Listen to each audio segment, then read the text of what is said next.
जास्ती कोणी प्रशंसा करायला लागलं की भीती वाटायला लागते. म्हणून मी जगन्नाथ पण जेव्हा विचार व्यक्त काय सांगत होते, शेरोशायरी करत होते, मी पाहत होतो नक्की कोण. पण मला वाटतं आपण सगळे ठरवलेलं आहे, मतदान आपल्याला बॉसला पुन्हा एकदा दिल्लीत पाठवायचं, हे आपण मत पक्क केलेलं आहे असं सगळीकडे मला दिसत आहे. आताच छत्रपती संभाजीनगरवरून येत असताना मध्ये मध्ये काही काही ठिकाणी ट्रॅफिक लागत होता, गाड्या थांबल्या होत्या. मग बाईकवर आपणच कोणीतरी फोटो काढायला येत होतात. एक दोन ठिकाणी स्वागत देखील झाली आणि सगळे सांगत होते की घाबरू नका साहेब, यावेळी पुन्हा एकदा आपण महाविकास आघाडीचं सरकार आणि दिल्लीत इंडिया आघाडीचं सरकार बसवल्याशिवाय राहणार नाही, हेच वातावरण सगळीकडे आहे. अनेक आठवणी आहेत गेल्या 5 वर्षातल्या, गेल्या 10 वर्षातल्या. मला वाटतं 2019ला असंच मी इथे आलो होतो आणि तेव्हा देखील असेच ढग येत होते, वारा सुटला होता आणि पाऊस पडेल की नाही, पाऊस पडेल की नाही याची सगळ्यांना चिंता होती. आणि मी हीच प्रार्थना केलेली की सभा संपू द्या आणि त्यानंतर धो पाऊस पडला, ते पावसाळ्याचे दिवस होते. पण आज जे काही झालेलं आहे, मला वाटतं मगासपासून थोडा रिमझिम पाऊस लागला होता दुपारी, बरोबर आहे ना, अवकाळी पाऊस होता, अवकाळी. थोडं नुकसान सगळ्यांचं झालेलं आहे. आणि मला तुम्ही सांगा, योगायोग आहे की याच्यात काही जोडलेलं आहे की सकाळी भाजपची सभा परभणीत झाली आणि आज नेमकं नुकसान करणारा अवकाळी पाऊस पण ह्याच मतदारसंघात पडलेला आहे. हा काही योगायोग आहे की खरोखर हे जोडलेलं आहे? नुकसान आणि भाजप सगळीकडे जातात, तिथे एकत्रच जातात. कारण गेल्या 10 वर्ष काय काय मी ऐकून नाही आलं काय? हे मी नाही बोललो, तुम्ही बोलताय. ठीक आहे, पण आपल्या सभेत बोललं तर ईडी आयटी सीबीआय कोणाच्या घरी पाठवणार नाही, निश्चिंत राहतो मी. आणि गळ्यात भगवा असेल किंवा तुतारी असेल, मशाल असेल हातात, तर कोणी तुमच्या घरी येण्याची हिंमत पण नाही करणार. पण आज संपूर्ण महाराष्ट्रात एक जे वातावरण पाहत आहे मी, पवार साहेब स्वतः आपण पाहत आहेत प्रत्येक ठिकाणी जाण्याचा प्रयत्न करत आहेत, प्रचार जोरात सुरू आहे, उद्धव साहेब देखील करत आहेत, आम्ही सगळेच कार्यकर्ते म्हणून फिरत आहोत. आणि प्रचार सभेत प्रत्येक ठिकाणी दुपारची सभा असो, संध्याकाळची सभा असो,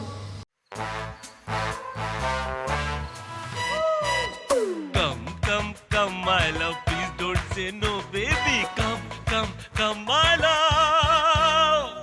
वी-गार्ड के air coolers extra large cooling pads के साथ जो अच्छों को ठंडा करे. V Guard air coolers, long lasting cooling. उष्णता कितीही असो, काल पण मी पाहत होतो शिर्डीमध्ये होतं साधारणपणे 43 डिग्री दुपारचं ऊन होतं चढलेलं आणि सभा पॅक होती, कोणी हल्लं नाही. सगळे आपल्या उमेदवारासाठी, सगळे मशालीसाठी तिथे एकत्र होते. संध्याकाळी नगरमध्ये होतो, तिथे तर तुफान गर्दी झाली, अक्षरशः टोक दिसेना एवढी गर्दी होती. आणि ही गर्दी काही भाड्याने आणलेली लोक नव्हती, ही गर्दी बाजूच्या राज्यातून आणलेली लोक नव्हती, ही गर्दी धमकून आणलेली लोक नव्हती, हे प्रेमामुळे सगळे एकत्र आलेली लोक होती. आणि ते प्रेम काही आमच्यावरच नाही, तर या महाराष्ट्रावर असलेलं प्रेम सगळे एकत्र येताना आज मी पाहत आहे. ही निवडणूक फार वेगळी निवडणूक आहे. 2014च्या निवडणुकीत मी प्रचार केलाय, 2019च्या निवडणुकीत प्रचार केलाय. कोणाची तरी लाट होती त्यावेळी, एक चेहरा चालत होता, एक नाव चालत होतं. खूप अपेक्षा होत्या त्या नावाकडून, खूप अपेक्षा होत्या एका पक्षाकडून, भाजपकडून. सगळ्यांना वाटत होतं की अच्छे दिन आने वाले है, चांगलं काहीतरी देशात घडवू आपण. आम्हाला पण वाटत होतं, शिवसेना म्हणून आम्हाला वाटत होतं की आपण आता झालं ते बस झालं, काहीतरी परिवर्तन आणायचं आहे, देश बदलायचा आहे, चांगले दिवस आपल्याला प्रत्येक व्यक्तीसाठी आणायचे आहेत आणि त्या व्यक्तीसाठी, त्या लोकांसाठी, त्या जनतेसाठी आपल्याला आपलं केंद्रात सरकार बसवायचं आहे.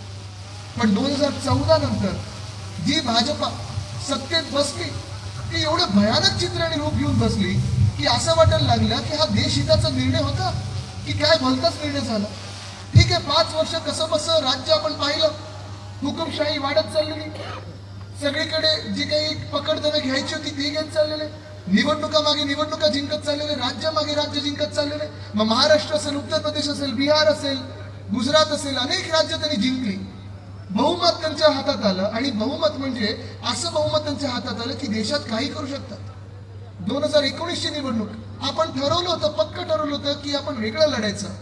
तरी देखील चला नॅचरल अलायन्स आपण एकत्र आलो पाहिजे. जुन्या आठवणी होत्या, वाजपेयी साहेबांची भाजपा होती, आपली शिवसेना होती, जसे आपले जुने दिवस होते ते आठवून, त्याची आठवण करून देऊन उद्धव साहेबांनी निर्णय घेतला होता की चला आपण पुन्हा एकदा यांना पाठिंबा देऊया. पण 2019 नंतर जो झाला तो विश्वासघात असा झाला. ठीक आहे, आपल्याला दिली होती वचनं तिथं पाळलीच नाहीत, पण आपल्याला राज्याला पण दिलेली होती वचनं तिथं पाळेच ना, उलट आपलं राज्य संपायला निघाली होती. ही अशी भाजपा आपण करायचं तरी काय, किती दिवस डोक्यावर बसवायची आपल्या, हा विचार करून आपण वेगळा एक निर्णय घेतला आणि त्यावेळी आपण 2019च्या विधानसभेत महाविकास आघाडीचं सरकार आणलं.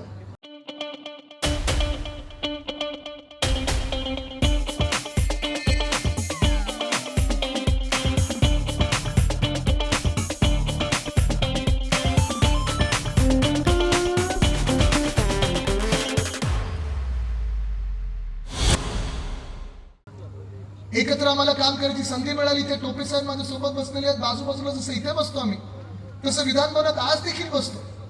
आणि 2-2.5 वर्षापूर्वी आपण पाहिलं असेल 2022 साली शिवसेना फोडली. शिवसेना त्यांनी चोरायचा प्रयत्न केला, आपलं नाव चोरलं, आपलं चिन्ह चोरलं, सगळं जे काही होतं ते घेऊन जाण्याचा प्रयत्न केला. 40 गद्दारांना घेऊन गेले, अनेक खासदारांना गद्दारी करायला लावलं, सगळं केलं. तरी तुम्हाला आज सांगतो मी, जनतेचं प्रेम उद्धव साहेबांवर आणि विश्वास जो आहे तो कायम आहे आणि तो अजून वाढत चाललेला आहे. कारण आपल्यासारखे इथे लोक आहेत आणि मंचावर बसण्यासारखे अनेक इथे शिवसेनेचे नेते आहेत, स्वतः बंडू बॉस आहेत, राहुल पाटीलजी आहेत. त्यांनी आम्हाला त्याच दिवशी सांगितलं होतं, ज्या दिवशी पहिली गद्दारी झाली, उद्धव साहेबांनी सांगितलं, साहेब आमच्याकडे बघूही नका, आम्ही निष्ठावंत आहोत आणि निष्ठावंत राहणारच, आम्ही तुमचेच आहोत. आणि मी त्यांना हेच सांगतो, आज गद्दारांना पण हेच सांगतो. अनेक वेळा मला विचारलं जातं, जेव्हा समोरासमोर आम्ही विधान भवनात येतो, बसतो, मेरे पास गाड़ी है, बंगला है, सत्ता है, ताकत है, तुम्हारे पास क्या है, आदित्य मला विचारतात, तेव्हा मी सांगतो मेरे पास जनता है और जनता का आशीर्वाद है. आणि तसंच बरोबर 2 जुलैला मला वाटतं 2023च्या राष्ट्रवादी काँग्रेस फोडली. अनेक लोक तिथे फोडून भाजपात गेले. काही लोकांना धमक्या दिल्या होत्या 4-5 दिवसापूर्वी की तुम्हाला जेलमध्ये टाकू, असं करू तसं करू. बरोबर जशी गद्दारी शिवसेनेत झाली, शिवसेना पक्ष फोडला, तसं दुसऱ्या वर्षी म्हणजे 2023 साली राष्ट्रवादी काँग्रेस फोडली आणि परिवार एक फोडला. त्याचा परिणाम असा झाला, आपण पाहताय अजून तिथे त्यांना वाटलं मजबूत सरकार बनेल. म्हणजे 2022 मध्ये जी गद्दारी यांनी करून घेतली, जे खोके सगळीकडे आपण ऐकत असतो, एक घोषणा पुन्हा एकदा सगळीकडे दिसते. अमेरिकेत गेलो तिथे पण मी ऐकलं 50 खोके. म्हणजे त्यांनी मला विचारलं की परिस्थिती कशी आहे महाराष्ट्रात. मी त्यांना बोललो, तुम्हाला माहिती आहे 2022 मध्ये, मी त्यांना इंग्रजीत सांगत होतो 2022 मध्ये आमचा पक्ष पडला. ते बोलले येस वी नो, 50 खोके, त्यांच्या भाषेत बोलले ते. म्हणजे तिथपर्यंत आपली जी काही सत्य परिस्थिती ती पोहोचलेली आहे. पण आज आपण पाहताय मंचावर फौजिया खान ताई इथे बसलेले आहेत, टोपे साहेब इथे बसलेले आहेत, आम्ही आजूबाजूला बसलो असतो विधान भवनात. आणि हे जे सरकार चाललेलं आहे, आम्हाला वाटलं चला शिवसेना फोडून तुम्हाला मतं मिळत नाहीत, राष्ट्रवादी काँग्रेस फोडली तुम्ही, तरी तुम्हाला जी काही पॉप्युलॅरिटी, जे काही तुम्हाला लोकांनी मान्य करून घेतलं पाहिजे, आपलं म्हणून समजलं पाहिजे, असं तर नाहीच. आता त्यांनी 2024 साली काँग्रेस फोडण्याचा प्रयत्न केला. म्हणजे आपल्या राज्यात नक्की किती पक्ष फोडणार, किती आमदार फोडणार, किती खासदार फोडणार, किती नगरसेवक फोडणार, किती पदाधिकारी फोडणार, हे तोडफोडचं राजकारण, चिखल फेकेचं राजकारण. ठीक आहे, कमळाला चिखलच लागतं, पण किती एखाद्या राज्यात चिखल निर्माण करायचा हे आपण आता ठरवायचं आहे. आपण आता विचार करायचा आहे की हे राजकारण किती आपण सहन करायचं. एका बाजूला हे तोडफोडीचं राजकारण, एका बाजूला खोक्याचं राजकारण, एका बाजूला धोक्याचं राजकारण, धमकवलं जातं जॉईन और जेल. आज आपण पाहतो दिल्लीमधली आज बातमी आलेली आहे की अरविंद केजरीवाल साहेब तिथे मुख्यमंत्री आहेत दिल्लीचे, 3ऱ्यांदा ते मुख्यमंत्री झालेले आहेत आणि त्यांना जेलमध्ये डायबिटीज असून पण इन्सुलिन दिलं जात नाहीये, डॉक्टरना भेटू दिलं जात नाहीये. ही अशी परिस्थिती आपल्या देशावर येईल हा विचार आपण कधी केला होता का? नव्हता करू शकत आपण. म्हणजे एवढा भयानक प्रकारची हुकुमशाही, लोकशाही आपल्या देशातील, आपल्या राज्यातील, हा विचार पण करू शकलो नव्हतो. तसंच झारखंडमध्ये आपण पाहतोय हेमंत सोरेन साहेबांना देखील अटक केलेली आहे, तिथे तेजस्वी यादवला धाड पडलेली आहे. अनेक ठिकाणी असं सगळं चालू असताना राजकारण आज देश पाहत आहे की महाराष्ट्र काय करणार, महाराष्ट्र कुठचा निर्णय घेणार. देशाने तर ठरवलेलं आहे. दक्षिण भारत जर आपण पाहिला तर कर्नाटक असेल, तामिळनाडू असेल, आंध्र प्रदेश असेल, केरळ असेल, तेलंगणा असेल, तिथे तर सांगतायत काँग्रेसचा नारा आहे की भाजपा साउथ से साफ और नॉर्थ में हाफ. साउथ से साफ आणि नॉर्थ में हाफ हा नारा एवढ्यासाठीच दिलेला आहे कारण दक्षिण भारताने तर दरवाजे भाजपासाठी बंद केलेले आहेत. आता उत्तर भारताकडे सगळे बघत आहेत. आणि काल जे मतदान झालंय, आपल्याला आश्चर्य वाटेल, भाजपची जी परिस्थिती आहे ती एवढी चांगली नाहीये. मी आपल्याला परत एकदा सांगतो, 2014ची निवडणूक एक आशावादी निवडणूक होती. 2019ची निवडणूक आपल्याला वाटलं होतं की चला नवीन काहीतरी आपण घडवत आहोत, देश वेगळा बदलत आहे, मेरा देश बदल रहा है. हे आपल्याला पण वाटलं होतं. एका व्यक्तीला आपण 5 वर्ष दिलेत, पुन्हा एकदा आपण 5 वर्ष देऊया आणि पाहूया ते 15 लाख आपल्या खात्यात येतील तरी कधीतरी. पण आज 10 वर्ष होऊन गेले. तुम्ही मला सांगा, 15 लाख तुमच्या खात्यात आलेत का? कोणाच्या आलेत? कोणाकडे मागे कोणाकडे आलेत का? हात वरती करून दाखवा जरा. आलेत? नाही आलेत. त्यावेळी आपल्याला सांगितलं होतं, जसं आता टोपे साहेबांनी आपल्याला आठवण करून दिली, बहुत हुई महंगाई की मार. जीडीपी ज्याला आपण म्हणतो, अर्थतज्ञांचा जीडीपी वेगळा, पण आपल्या सामान्य नागरिकांचा जो जीडीपी असतो, सामान्य माणसाचा जीडीपी असतो, गॅस, डिझेल, पेट्रोल. आपल्याला वाटलं होतं की जेव्हा युपीएचं सरकार अर्ध्या रुपयानी गॅसची किंमत वाढवायची, 1 रुपयानी पेट्रोल वाढवायचं, आपण सगळे भाजपच्या मागे लागून चला आज भारत बंद करूया, आज महाराष्ट्र बंद करूया, आज आपण आंदोलन करूया. आपण लाठेखाटे शिवसैनिक रस्त्यावर खायचो. भाजपवाले मस्त पहिलं जेल भरू आंदोलन करून डब्यात जाऊन बसायचे की फोटो त्यांचे घ्यायचे. पण आज तसं जेव्हा आपल्याला तेव्हा फसवलं होतं, आज देशाला ते फसवत आहे. बेईमानी जी होते ती देशासोबत होत आहे, जी गद्दारी होत आहे ती देशाबरोबर होत आहे. आज नारा आपण पाहिला असेल तर गॅस, डिझेल, पेट्रोल महागाई याच्यावर कोणी चर्चाच करत नाही भाजपकडून. मला तुम्ही सांगा, गॅसची किंमत 2014 मध्ये किती होती? 400 पार होती ना तेव्हा, म्हणजे 400च्या आसपास होती. आता किती आहे? 1200. म्हणजे गॅस वरती गेलं की खालती गेलं? डिझेल कितीला होतं? आज कितीला आहे? पेट्रोल आज कितीला आहे? आता कदाचित निवडणूक आल्यानंतर कमी जास्ती करत असतात, पण 5 वर्ष जेव्हा त्यांचं सरकार होतं, बहुमताचं सरकार होतं, आपल्याला जी स्वप्न दाखवली होती की आपल्याला प्रत्येक शेतकऱ्याचं उत्पन्न दुप्पट होणार, कालाधन वापिस आएगा, प्रत्येकाच्या खात्यात 15 लाख रुपये येतील, जो शेतकरी ज्याचं नुकसान होईल त्याला आम्ही नुकसान भरपाई देऊ, पीएम किसान योजना, पीक विमा योजना, हे सगळं जे काही होतं हे कधीही तुमच्या हातात आणि खात्यात आलंय का? आलं असेल तर कोणीतरी इथे येऊन उभं सांगा, मी त्याचा सत्कार करेन, जाहीर सत्कार करेन. आलंय कोणाकडे? आलंय? नाही आलं. काय आलं? 12 रुपये. पलीकडे कुठेतरी 2 रुपयाचा चेक आला होता कोणाकडे, आणि त्यांनी पत्र पण दिलं होतं की आम्हाला Z+ सुरक्षा द्या, कारण एवढा मोठा चेक तुम्ही आम्हाला दिलेला आहे. ते पत्र अनिल देशमुख साहेबांनी विधान भवनात वाचून दाखवलं. पण आज ही परिस्थिती या महाराष्ट्रावर आलेली आहे. आपण पाहत असाल की अक्षरशः थट्टा होत. आपण बोलत असतो की पीक मालाला भाव नाही, ह्याला भाव नाही, त्याला भाव नाही. आज मुळात आपल्या राज्याला हे लोक भाव देत आहेत का? भाजप म्हणून भाव देत आहे का? हा विचार तुम्ही करायचा. ही निवडणूक साधीसुधी नाहीये. ही निवडणूक तुमचं भविष्य हे ठरवणारी निवडणूक आहे. ही निवडणूक देश कुठच्या दिशेने जाणार आहे हे ठरवणारी निवडणूक आहे. ही निवडणूक कोण देशाचा पंतप्रधान होणार? मुळीच नाहीये. पंतप्रधान बनायला काही एकच व्यक्ती आपल्याकडे नाही. आपल्या 100 कोटीच्या देशामध्ये इथून समोरून कोणीही पंतप्रधान होऊ शकतं आणि देश 10 वर्ष जसं चाललेला आहे त्याच्यापेक्षा चांगला चालू शकतं. कारण आपली जी भूमिका आहे, आपली जी संस्कृती आहे, या महाराष्ट्राची जी संस्कृती आहे ती एकच आहे. रघुकुल रीत सदा चली आए, प्राण जाय पर वचन न जाय. पण भाजपची काय? वचन जाय पण वोट न जाय. वचन बदलत राहतील, तुमचं टार्गेट बदलत राहील, प्रचार बदलत राहील, पण आमची मतं गेली नाही पाहिजेत. गेल्या 10 वर्षामध्ये जी स्वप्न आपल्याला दाखवली गेली होती, आपल्याला वाटलं होतं या देशात स्मार्ट सिटी 100 बनतील. आपल्याला वाटलं होतं की या देशामध्ये प्रत्येक शेतकऱ्याचं उत्पन्न दुप्पट होईल, प्रत्येकाला घराला आपल्याला वरती छत मिळेल, प्रधानमंत्री आवास योजनेतून सगळ्यांना घरं मिळतील. मला तुम्ही सांगा, या जिल्ह्यामध्ये, या परभणीमध्ये कोणाला प्रधानमंत्री आवास योजनेतून घरं मिळालीत का? मिळाले तिथे? इथे शेतकरी बांधव किती आले? जरा हात वरती करून दाखव. सगळे आहेत ना तुम्ही? कोणाचं उत्पन्न दुप्पट झालं? नाही झालं. आणि मग काय झालं? जीएसटी 10 रुपये राईस प्लेटला. भाजप 2024 ला येत नाही, ठरवलं ना तुम्ही पक्का? जरा सांगा तिथे.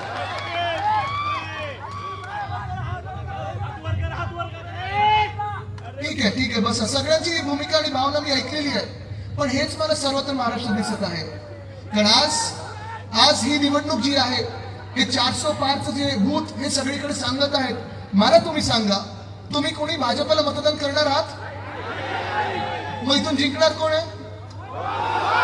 बंडोबस्त. असंच प्रत्येक आपल्या मतदारसंघामध्ये महाराष्ट्रभर 48 मतदारसंघामध्ये महाविकास आघाडीचेच उमेदवार जिंकून येणार हे महाराष्ट्राने ठरवलेलं आहे. पण हे जर ठरवलं असेल तर तुम्ही मला सांगा, दिल्लीत आज आपण परिस्थिती पाहतोय, अरविंद केजरीवालला 8 टाकल्यानंतर 7च्या 7 सीट्स त्यांच्या कामामुळे आप आणि काँग्रेस जिंकणार आहे. झारखंड मुक्ती मोर्चा तिथे आणि काँग्रेसची जी युती आहे ती झारखंडमध्ये सगळ्या सीट जिंकणार आहे. पंजाबमध्ये जसं मी सांगितलं तिथे आप जिंकणार आहे. अनेक राज्य असेल, ममता दिदी तिथे लढत आहेत स्वतः, बेंगॉल टायगर्स म्हणून लढत आहेत, तिकडे ते लढत असताना त्यांच्या जास्तीत जास्त सीट येणार आहेत. आपण पाहतोय बिहारमध्ये माझ्याच वयाचे तेजस्वी यादव एक योद्धा म्हणून लढत आहेत, तिथे पण त्यांच्यासोबत पण गद्दारी झाली होती. मग असं सगळं जर चित्र असेल तर तुमच्या मनावर जर सांगितलं जाते की तुमचं मत भाजपला द्या नाही तर फुकट जाईल, कारण आमच्या तर 400 येणार आहेत. तुम्ही मला सांगा, भाजपचे 400 सोडा, 300 सोडा, 200 तरी कुठून येणार आहेत? ते चंद्रावर ना? बोला परत. अब की बार भाजपा, अब की बार भाजपा, अब की बार भाजपा. आता मला तुम्ही सांगा, मग हे 400 त्यांना सीटचं ते भूत सगळीकडे पसरवत आहेत, ते कशासाठी पसरवत आहेत? कशासाठी पसरवत आहेत? ऐकून आलं? सांगा दादा. कारण एकच आहे, त्यांना 400 सीट एवढ्यासाठीच पाहिजेत कारण 10 वर्ष इकडचे सगळे जे आपले लोक बसलेत, तुम्ही सगळे बसलेत, आपण जे त्यांना करू दिलं नाही, संविधानाला हात लावू दिला नाही, ते संविधान त्या भाजपला बदलायचं आहे. तुम्ही हा विचार करा. भाजप जी आहे ती महाराष्ट्र विरोधी आहे. भाजप जी आहे ती आंबेडकर विरोधी आहे. डॉक्टर बाबासाहेब आंबेडकरांनी जे संविधान आपल्याला लिहून दिलेलं आहे, आपला धर्म तोच संविधानाचा. आपला धर्म म्हणजे संविधान, आपली जात म्हणजे संविधान, आपली ओळख म्हणजे संविधान. आपल्या देशाची जात पात धर्म जर आपण पाहिला तर संविधान असेल, त्या संविधानात आपण सगळे येतो. आपले हक्क येतात, आपले अधिकार येतात, आपली कर्तव्य येतात. त्या संविधानाला त्यांना हात लावायचा आहे. त्यांना डॉक्टर बाबासाहेब आंबेडकरांचं संविधान नको आहे. भाजपला भाजपाने लिहिलेलं संविधान पाहिजे, म्हणजे त्यांचीच लोक तिथे सत्तास्थळी बसतील, त्यांच्याच लोकांना कॉलेजमध्ये ऍडमिशन मिळतील, त्यांच्याच लोकांना जी काही सरकारी योजना असतात तीच पोहोचतील त्यांच्या घरापर्यंत. तुमच्या आमच्यासारख्या लोकांपर्यंत, जनतेपर्यंत काही पोहोचणार नाही. हे मान्य आहे तुम्हाला? आपण सर्व आंबेडकर प्रेमी जनता आहोत की नाही? आपण सगळे संविधानामध्ये विश्वास ठेवत आहोत की नाही? आज जर तुम्हाला संविधान रक्षण करायचं असेल, त्या संविधानाला बदलण्यापासून रोखायचं असेल भाजपला, तर तुम्हाला या केंद्र सत्तेत तुम्हाला भाजपला रोखायलाच लागेल. 400 पार काय, तुम्हाला प्रत्येक सीटवर जाऊन प्रचार करायला लागेल. आज मी तुम्हाला नागरिक म्हणून नाही तर प्रत्येकाने या देशाचा योद्धा, या संविधानाचा योद्धा म्हणून तुम्हाला आवाहन करत आहे की आपल्याला आपला देश वाचवायलाच लागेल. ही जी हुकुमशाही आपण पाहत आहोत की चला आमचं बोला नाही तर आज जा, आमच्याबद्दल बोला, आमची प्रशंसा करा, आमच्या समोर नतमस्तक व्हा नाही तर आज जा, आमच्या पक्षात या नाही तर आज जा, ही जी भाजपची जी काही भूमिका आहे, जी वृत्ती आहे, ती जर आपल्याला रोखायची असेल तर आपल्याला त्यांना अडवायलाच लागेल. नाहीतर हा देश हुकुमशाहीपर्यंत चाललेला आहे, हुकुमशाही झालेला आहे किंवा. आज आपण पाहतोय आमच्या अनेक राजकीय मंडळीमध्ये फोनवर वॉर्निंग येतं, पेगासस, की तुमचा फोन पोलीस यंत्रणा पाहत आहे, तुमचा फोन तिथे प्रधानमंत्री कार्यालयात कोणतरी पाहत आहे, तुमचा फोन होम मिनिस्ट्रीमध्ये कोणतरी पाहत आहे. पण तिथे थांबणार नाही ते लोक.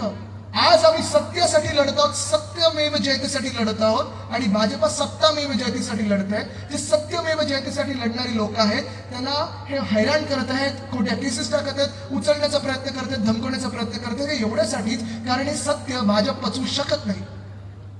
पण आज तुम्हाला सांगतो, जसं आम्हाला हैराण केलं जातं, आम्हाला सतवलं जातं, आम्ही काही घाबरणारे नाही होत. आम्ही तर त्यांना सांगतो, या वार करायचं ना, समोरून या, छातीवर घ्यायला तयार आहे तुमचा वार, मी एकटा लढायला तयार आहे तुमच्यासोबत. मागून वार करणारी भाजप आहे. पण हे वार जे आमच्यावर होत आहेत, जर उद्या भाजपचं सरकार पुन्हा एकदा डोक्यावर बसलं तर हे वार तुमच्यावर पण होतील, नागरिकांना पण सोडणार नाहीत. कारण प्रचार भाजपचा बदललेला आहे. लक्षात घ्या, ही धोक्याची घंटा आहे. भाजपचा प्रचार आता कधीही सांगत नाही की विकास करू आणि शेतकऱ्यांचं उत्पन्न दुप्पट करू. त्यांचा जाहीरनामा उशी म्हणून आपण वापरू शकतो, वरती टॉर्पोलिन म्हणून आपण वापरू शकतो, छत म्हणून आपण वापरू शकतो, पण त्या जाहीरनाम्यातला एक सुद्धा गोष्ट खरी नाहीये. त्यांना आता हा प्रचार करायला लागतोय की आज विपक्ष काय खात आहे, काय घालत आहे. प्रचार विचार करा तुम्ही, त्यांचे मोठे मोठे नेते येऊन सांगतात मटन, मांस, मच्छी. 10 वर्षानंतर तुम्ही जर प्रचार करायला आला असाल, तुम्ही काय काय या देशासाठी केलं हा पाडा मोजण्याच्या ऐवजी तुम्ही सांगताय की विरोधी पक्षातलं कोण काय खात आहे, मटन, मांस, मच्छी खात आहे. असे नेते आणि असं सरकार आपल्याला परवडणार आहे का? आज आपली देशात जर पाहिलं तर तरुणाई जी आहे, तरुण पिढी जी आहे, ती सर्वात मोठी आहे. जगभरात जास्तीत जास्त तरुण पिढी आपल्या देशामध्ये आहे. आणि आज हे जास्तीत जास्त पक्ष जे आहेत एनडीए मध्ये म्हणजे भाजप आहे, ईडी आहे, सीबीआय आहे, मिंदी गट आणि फुटलेली राष्ट्रवादी काँग्रेस आहे तिथे. पण खरी राष्ट्रवादी काँग्रेस इथे पवार साहेब बसलेत, त्यांच्याच सोबत आहे, त्यांच्याच हातात आहे.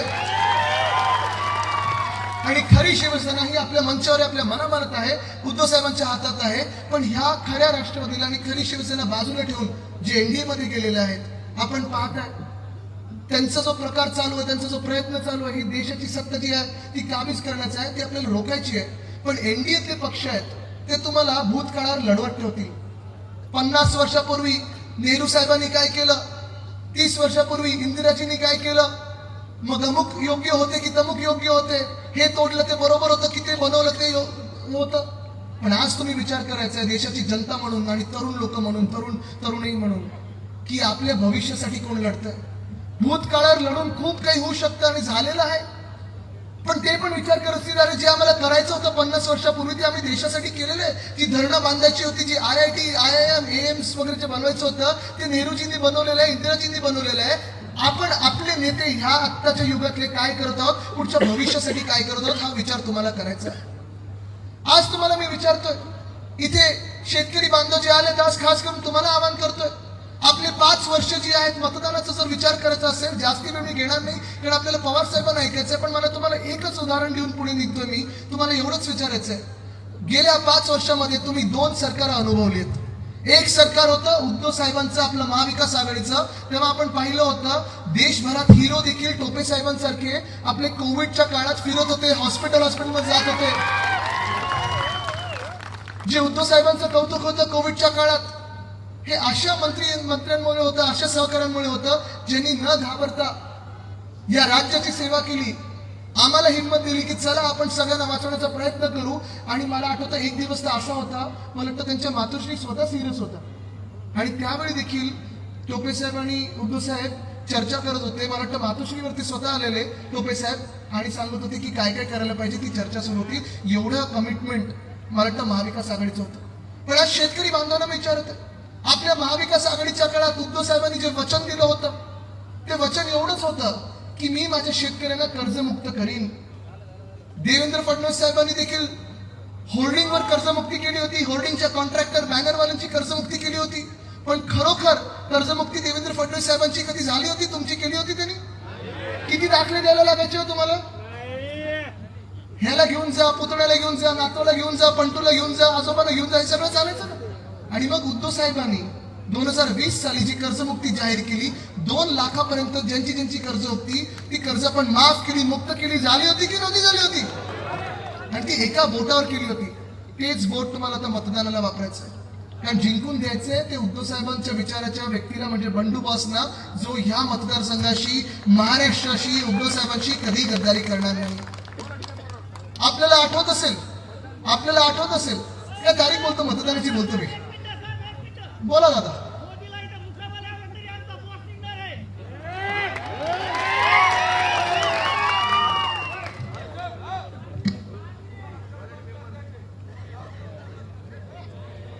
बसून घ्या. एकच बस. आता हेच तुम्ही आठवा. आज जसा अवकाळी पाऊस झालाय तसा 2020 ते 2022 महाविकास आघाडीच्या काळात देखील अनेकदा गारपीट झाली होती, अवकाळी पाऊस झाला होता, शेतकऱ्यांवर आपत्ती येत होती. तेव्हा प्रत्येक वेळी आपली जी प्रशासन होतं, यंत्रणा होती, आपण कामी लावली आणि जेव्हा जेवढी काही मदत आपण करू शकत होतो तेवढी मदत केली होती की नव्हती केली? आणि गेल्या 2-2.5 वर्षामध्ये तुम्ही मला सांगा, जेव्हा जेव्हा अवकाळी पाऊस आला असेल कदाचित आम्ही सगळे तुम्हाला तुमच्या बांधावर दिसलो असू, शेतात दिसलो असू, मदतीला दिसलो असू, दुष्काळ असेल, ओला दुष्काळ असेल. पण या विंदे सरकारमधून, या भाजप सरकारमधून एक तरी मंत्री तुमच्या शेतावर आलाय का, तुमच्या बांधावर आलाय का? एक तरी व्यक्ती तुम्हाला मदत करायला आली आहे का? आलाय कोणी? नाही आले. मग शेतकरी म्हणून आपण कोणाचा विचार करणार? आज कोणाला मतदान करणार? बरोबर ना? मशाल बस. तसंच महिलांनाच मी विचारत आहे, ज्या भाजपानी गुजरातमध्ये बिल्किस बानो या बाईचा जेव्हा रेप झाला होता, तिच्या अत्याचारींवर, तिच्या रेपिस्टवर जो गुन्हा दाखल झाला होता, सुप्रीम कोर्टाने त्यांना आत टाकलं होतं, ज्या भाजपाने त्या अत्याचार्यांना, ते अत्याचार करणाऱ्या लोकांना बाहेर काढलं, त्यांची आरती ओवाळली, त्यांना प्रचार सभेत फिरवलं आणि मग त्यांना नुसतं प्रचार सभेत फिरवलं नाही, तिकीट देण्याचा विचार केला. अशा भाजपाला महिला तरी मतदान करू शकतात का? आज भूमिका हीच आहे. वंदनीय हिंदू सम्राट बाळासाहेब ठाकरेंची आपल्याला शिकवण दिलेली आहे की बिल्किस बानोची जातपात धर्म कुठचाही असो आणि त्या अत्याचाराचा जातपात धर्म कुठचाही असो, ज्यांनी रेप केला जातपात धर्म न बघता न्याय झालाच पाहिजे आणि जो रेप करेल त्याला फाशीच दिली पाहिजे. ही आपली भूमिका आहे आणि ह्या भूमिकेचे आपण आहोत. हे असं सरकार करत बसलं पाहिजे. आज तरुणांना विचारते, गेल्या 2-2.5 वर्षामध्ये सगळे नोकऱ्या ज्या आहेत, सगळे रोजगार आहेत. तिथे MIDC आता पाहतोय मी, येताना मी थोडी माहिती घेत होतो. MIDC मध्ये 2-2.5 वर्ष एक सुद्धा नवा उद्योग आला नाहीये. सगळे नवे उद्योग जे येणार होते ते गेले कुठे होते? गुजरातला गेले होते ना. म्हणजे वेदांत फॉक्सकॉन गेला कुठे होतं? वर्ल्ड ट्रक पार्क गेला कुठे होतं? एअरबस, टाटा एअरबसचं पार्क गेलं कुठे होतं? मेडिकल डिव्हाइस पार्क गेला कुठे होतं? 40 गद्दार पळाले कुठे होते? आता कळलं सगळं का तिथे थँक्यू म्हणून पाठवलं होतं. मी आज तुम्हाला विचारत आहे, इथे शेतकरी बांधवांना विचारत आहे, ही सगळी परिस्थिती बघत असताना महिलांना विचारत आहे, तरुणांना विचारत आहे, तुम्ही मतदान कोणाला करणार? आज मी तुम्हाला विचारत आहे की तुम्हाला कोण वाटतं तुमच्या मतदारसंघासाठी दिल्लीत कोणाला पाठवलं पाहिजे? आज तुम्हाला विचारत आहे की येणारी जी तारीख आहे मतदानाची, तेव्हा तुम्ही कोणाला मतदान करणार? आणि जर बॉसला मतदान करायचं असेल तर आपलं चिन्ह कुठचं? आपलं चिन्ह कुठचं? आपलं चिन्ह कुठचं? आपलं चिन्ह कुठचं? सगळीकडून आवाज येऊ द्या, आपलं चिन्ह कुठचं? या मतदानाच्या दिवशी EVM वर जेव्हा जेव्हा तुम्हाला मशाल दिसेल तिथे मशाला मतदान करा आणि या महाराष्ट्रात पुन्हा एकदा रोषणाई आणू. धन्यवाद. जय हिंद, जय महाराष्ट्र, वंदे मातरम.